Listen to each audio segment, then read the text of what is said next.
Good morning. It's another beautiful, gorgeous day. There was once a person living in his apartment for a very, very long time, since he came to America, for 26 years. All of a sudden he realized that the new neighbor moved above him and there's no more peace of mind.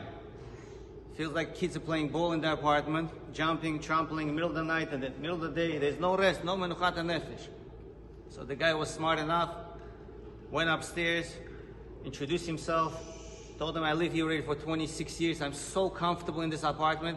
I can't even imagine myself anywhere else. But it's just getting too noisy. Before you, within the past 26 years, maybe 6, 7 tenants changed, but they were all good. So he spoke to them once, twice, 3 times, nothing happened. Instead of getting stressed about it and getting depressed, he figured that Hashem wants to bring him to the next level.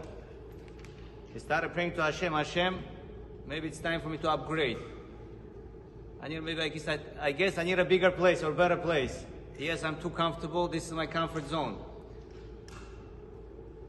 A few months later, he was privileged to buy a middle-sized house in the neighborhood. So every time people come to his house, they say like, wow, Baruch Hashem, you have now more space for the guests on Shabbat. And it all started with what? Hashem sent him a bad neighbor. Hashem is the shliach. Hashem is talking to us. Hashem is giving us a message. Go, move, get a bigger apartment. You don't have enough space for the kids. Grandkids are coming. Baruch Hashem, family is growing.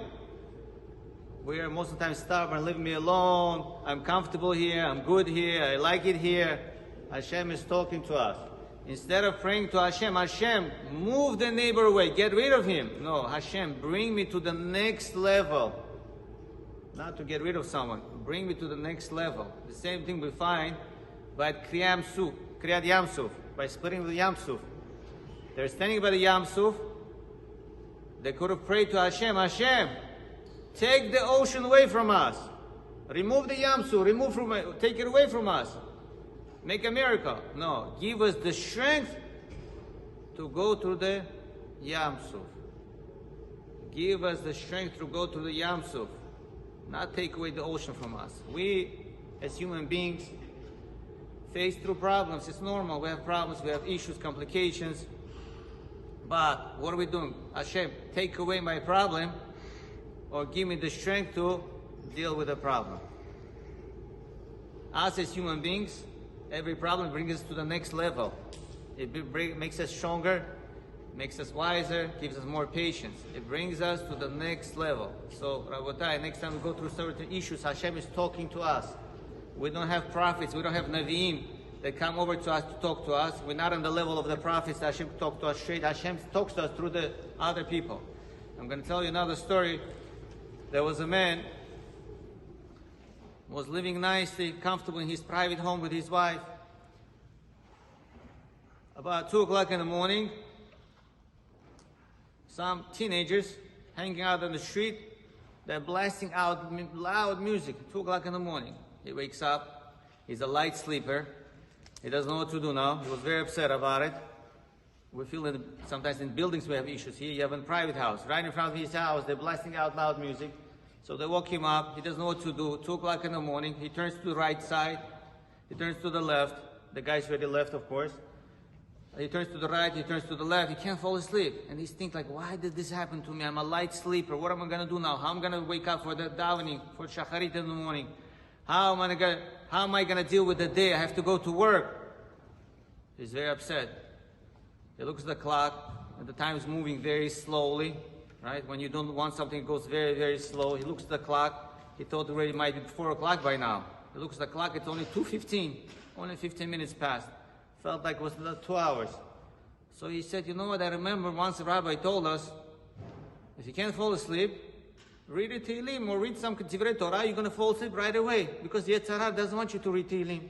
Yetzirah doesn't want you to learn. You're going to fall asleep right away. So he takes the opposite, he washes his hands. It's very important to wash your hands before you learn or pray in the middle of the night. So he starts going through the Tehillim. After doing 3 pages, he falls asleep without realizing. He wakes up in the morning, 6 o'clock in the morning, with a phone call from his son. He goes, Papa, I have a good news. We just had a baby boy. Mazel tov. At 2 o'clock in the morning, me and my wife were rushing to the hospital. 2 o'clock in the morning, rushing to the hospital. It looked very scary, and Baruch Hashem, they didn't live far away from the hospital. Even the whole scenario was too much stress and aggravation. But for some reason, I felt like very calm and relaxed. At the time when he woke up, saying Tehillim, that was the time when his son was rushing to the hospital. So Hashem is in his own ways. The son didn't want to wake up his father 2 o'clock in the morning. Can you come with us to the hospital? Or can you say some Tehillim for us? No, somebody passes by his front of his house, they blast music out loud, they wake him up, he's a light sleeper. Instead of cursing them, instead of fighting, instead of getting stressed and depressed, he decided to start reading Tehillim. And lo and behold, the time he's reading the Tehillim is what? It's the time when his daughter-in-law is about to give a birth. Hashem is talking to us. That's why things have to be peaceful. Hashem is talking. No reason to get angry. Yes, things go up and some out of control, but some things, if it could be solved, you solve it. You come outside, can you please don't blast your music here? Go speak to your neighbor, do your ishtadlut. But some things out of our control, Hashem is talking to you. Hashem is great. He loves us. He wants only